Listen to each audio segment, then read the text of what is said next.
everyone, thank you for checking out this Ask the Expert video on rnrmagonline.com. Today I am excited to be joined by John Downey, who is the Executive Director of CIRI, which is the Cleaning Industry Research Institute, and he is also the President of Cleaning Science Publishing. He was previously the editor and publisher of the IICRC Journal, and he also owns Downey's Carpet Care, and he has for about the last 15 years, so he has a lot of vast experience in the restoration and cleaning industries.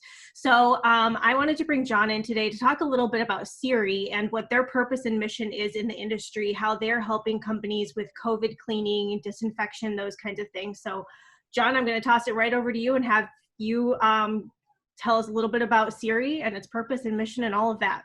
Well, thank you, Michelle. First of all, I want to thank you for having me on the program. It's been a while since we've seen each other in person, and even now it's not in person, but at least we get to connect face to face. These have been very surreal times, and I know that we're all hoping that we move back to normalcy as soon as possible, but I really appreciate you having me. CIRI I've been involved with going on 3 years now, and CIRI's background is it comes through the janitorial services industry and has been around about 15 years. They originally, a big part of their mission was to define and learn how to measure cleaning, find ways to measure cleaning. And through that, they developed some technologies using ATP for measuring cleaning. And from that, CIRI, and this is way before my time, working with ISSA, developed the clean standard for schools, for K-12 schools. And that was a big part of what CIRI did initially. When I became involved, up until that time, again, they were primarily in the commercial cleaning area or space. When I became involved, I introduced CIRI more into the disaster restoration and what I call the professional cleaning or carpet cleaning space, which is where my background is. You mentioned what CIRI is about, what its purpose, its mission is. As a matter of fact, we're in the process right now of updating our mission, and we're changing it from the description as a mission to a purpose. So if I can, I'll just go ahead and read. This hasn't been finalized. This hasn't been approved by the membership yet, but we feel pretty good about it. Our updated vision is that CIRI will promote cleaning science through the use of unbiased scientific research and data in the cleaning industry and its affiliations, including disaster restoration. And the purpose for CIRI is this: CIRI will raise awareness of the importance of effective cleaning through scientific research. So those kind of describe what I will now describe, say what CIRI really is in more layman's terms. We are the cleaning and disaster restoration industry's flagship and really only nonprofit science and research organization. We are a nonprofit. We're a 501c3. I won't get down into the weeds on that, but it's a particular type of nonprofit that is involved in, it's unlike like a trade association. It's involved in the technical aspects of, in our case, of science and research related to cleaning generally, measuring cleaning processes, that sort of thing. Okay. So has CIRI's direction or focus changed at all during the pandemic since it started earlier this year? Well, yeah, the world's changed and CIRI with it. It's interesting you mentioned that because, and this is pretty, to me, it's pretty interesting, kind of an interesting story. I'll try and be brief, but I'm not very good at being brief. CIRI was to put on a symposium in March in conjunction with the Experience Show. And it was going to be an in-person symposium in Cincinnati. And as we were planning it, that show was the 1st and 2nd of April. Our symposium was March 31st. And as we were starting to plan the different presentations, COVID was just starting to be talked about. So we included a small presentation on COVID and more generally pandemics, because that's a kind of the big picture that we need to get used to, unfortunately. Yep. And then as time went on and COVID became more substantial, we opted to make it the subject matter of the symposium. And then what happened was they weren't certain about whether they were going to have the in-person experience show. So we opted to change from in-person to both in-person and live stream. And then they canceled the show, and so we went all live stream. And then finally, and originally we were going to all be at one location to do the program, and then nobody could travel. So we ended up everybody in a remote location. But the interesting thing about it is CIRI, as a science research organization, has had a hard time getting a large audience. Let's face it, we are a narrow niche. We're very deep in one narrow area. And so we haven't gotten a large audience traditionally for our activities. Mm-hmm. But for the symposium, we went from hoping in person that we might have 40 to 60 people attend our symposium. And that was a hope more than any sort of a lock solid thing that we knew we were going to have. We had nearly 1,100 people sign up for the symposium. Okay. And it was a full day symposium. It was a lot of information, but it was extremely well received. So you ask about how things have changed since COVID. From that, most of our activities have been since March, since before March really, have been related to COVID and more generally pandemics. And the other area that this is directly related to COVID is the disinfection, which is that's been CIRI's niche for a long time, is disinfection science. And so you just kind of fed right into what was already kind of our sweet spot, I guess is what I would describe it as. Okay. All right. Well, that's a pretty good turnout for the symposium after all. So I guess. Oh my God. I mean, it was very tense. I own a carpet cleaning business.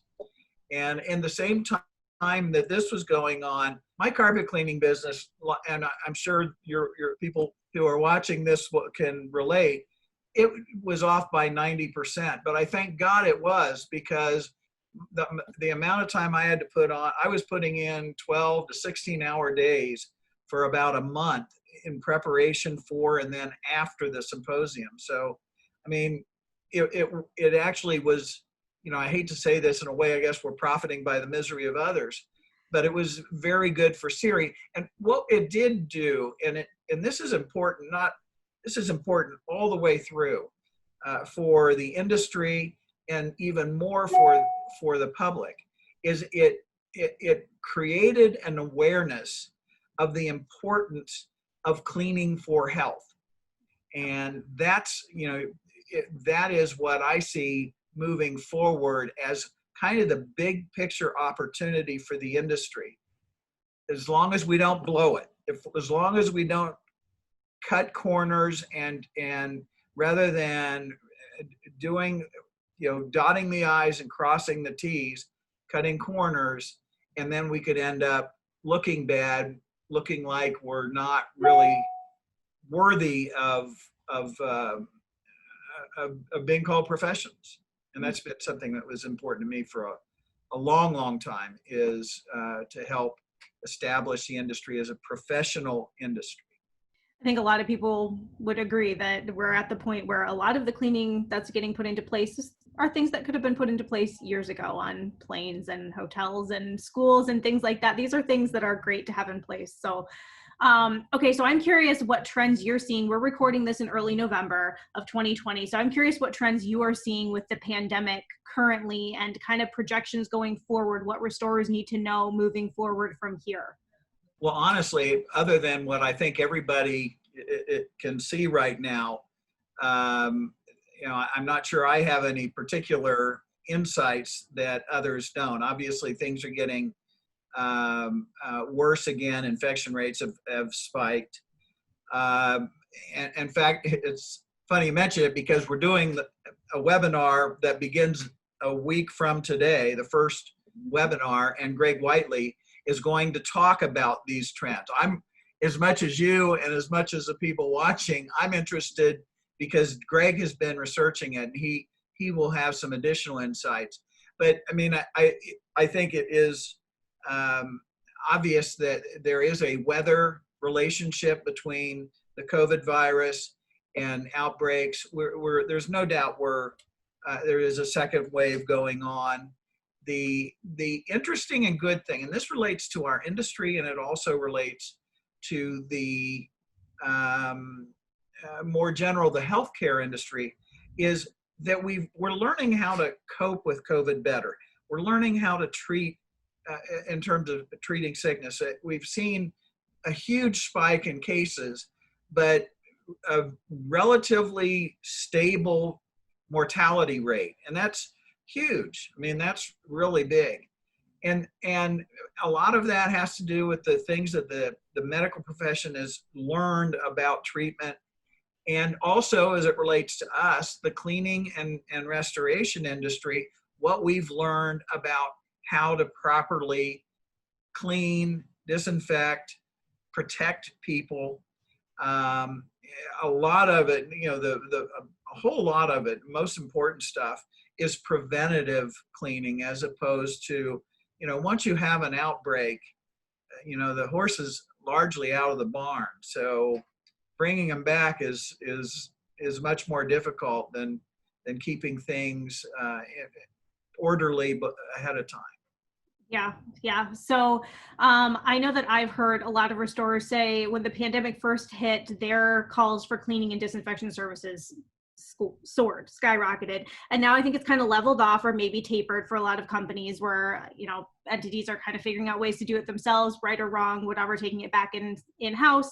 But now that the second wave is coming, there's a potential that there could be this uptick again for business for restoration and cleaning companies. So do you have any tips or advice for those companies that might be going back in to do COVID cleaning or disinfection services moving forward in the second wave, like important protocols, things that maybe were missed by restorers and cleaners the first time around, cautions to take, anything like that? Well, I probably have more thoughts in my brain than I can sort out. But one thing is, and this is kind of based on my unique position as an organization that works with the commercial cleaning industry as well as with restorers, is if I am a restoration professional and I would like to do this business, this is a business that I would like to be more involved in, I would be reaching out to commercial cleaning contractors, as well as to facilities that do cleaning in-house, and make your services available not to replace for the more difficult situations. Building service contractors aren't really big on PPE. Neither are the in-house cleaners and the managers of those places. All they see is risk. Are we prepared for it? Now, there are building service contractors that are prepared for it and can do a good job, but the vast majority, that's not their thing. If they can basically do a good job, a much better job of routine cleaning and disinfection, as opposed to crisis or outbreak interventions, that's their niche that they are good at. and they're going to know when there's something that is beyond that comes up. And that's where, in my opinion, the restoration professional is most suited to become involved. Mm-hmm. Another thing, I think this is important, and I think it's happening. I sure hope it's happening. It kind of goes back to something I said a little bit ago about the importance of doing things right. And that is, it seemed for a while, certainly in the marketing that I saw, and actually more than that, in proposals that people shared with me, wanted my feedback on, there was a lot of broadcast spraying using a variety of delivery devices of disinfection, of disinfectants, without any significant emphasis on the most important step in disinfection, and that is proper cleaning, and especially of high touch surfaces. I think I've seen more and more stuff. I know the government, both EPA and CDC, have emphasized again the importance of cleaning. I still see some stuff that seems to skirt that. To my mind, if you are going in and broadcast spraying disinfectants and making claims about efficacy from that, you are doing a disservice to your customer. You are poorly representing our industry. So I really think that that's an important thing that I believe we're getting. I get more and more calls. What I get calls from contractors who say, I'm doing it right. I get, I went to your symposium. I get the need to clean, and I understand proper protocol for disinfection. But I keep getting beaten up by some guy that comes in and has this magic elixir that he's going to spray all around. And so that's where it's something that Siri is working to assist those, especially among our members, those people, in figuring out how to effectively counter that. And there are ways. But really, all you have to do is point them to the government sources where they say this is the way it should be done. Yeah, education that helps in all aspects of restoration and cleaning. Right, right. Okay, so I want to loop back to the webinar that you mentioned and have you talk a little bit more about that before we wrap it up. So I know that Siri has a 3-part webinar series that starts, I believe, November 2nd, that's talking about the second wave and what's coming. So what can you tell us about the webinar, how to get registered, webinars, excuse me, how to get registered, all that? So it actually begins November 12th, not the 2nd, because if it was the 2nd, would be already Did I say over. the 2nd? I have 12th on my notes. I don't know. Thank you. 12th. And the first webinar is going to be presented by Greg Whiteley, who's an Australian, fabulous presenter and very knowledgeable. And the title of it is Surface Hygiene in the Second Wave. And I won't go into the description of it because people can, I'll give the information that they can find it for themselves. But that's the first one. It's November 12th at 4 o'clock. It's a 1-hour webinar. The webinar itself will be 45 minutes. We're allowing 15 minutes because we know that a really powerful part of any good webinar is the Q&A. So there will be 15 minutes for Q&A. The second webinar will be in December. It's scheduled for December 16th. The title of that is How to Validate Strategies that Minimize Transmission of COVID-19. It's presented by Dr. Richard Shaughnessy. I know our titles are kind of a little bit technical. That's because we got a bunch of PhDs that are doing them. We work with them to try and make them less overwhelming in their wording, but it's a struggle. We have to go back and forth sometimes. So Shaughnessy's is December 16th, beginning at 3 p.m., again 1 hour. And then the third one is going to be pretty interesting as well. It's going to be on January 26th at 3 o'clock in the afternoon, again an hour. The title is Viral Transmission in the Indoor Environment and the Impact of Cleaning. And it will be presented by Karen Danmiller, who is, I believe, am I right? You're up in Michigan? Mm-hmm. She is a professor at The Ohio State University. I just had to emphasize that. I'm not a Michigan fan either, though, so. You aren't? Dang it. Both of them. Well, right now it's kind of good that you aren't. That's right. Go Green. It was a good weekend for us. Oh, yeah. You're in Michigan State. Oh, excellent.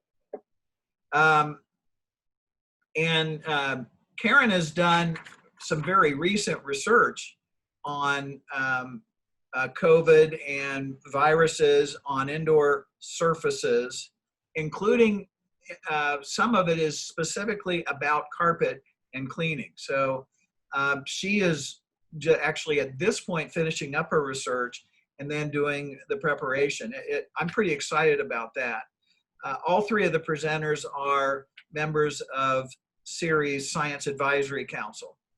And we're really happy, more than pleased to have them doing the presentations. They all understand the industry, have worked in the industry, have worked with cleaning professionals a lot over the years. So I think it'll be really nice.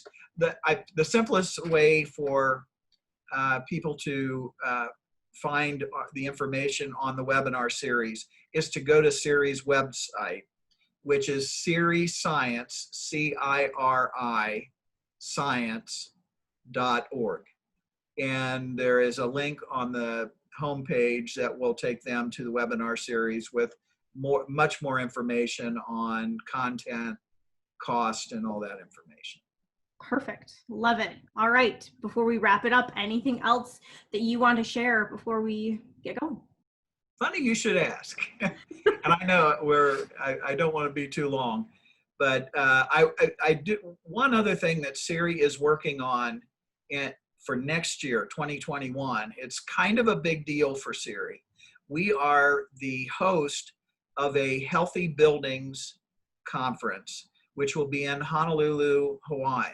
It's Healthy Buildings 2021 America.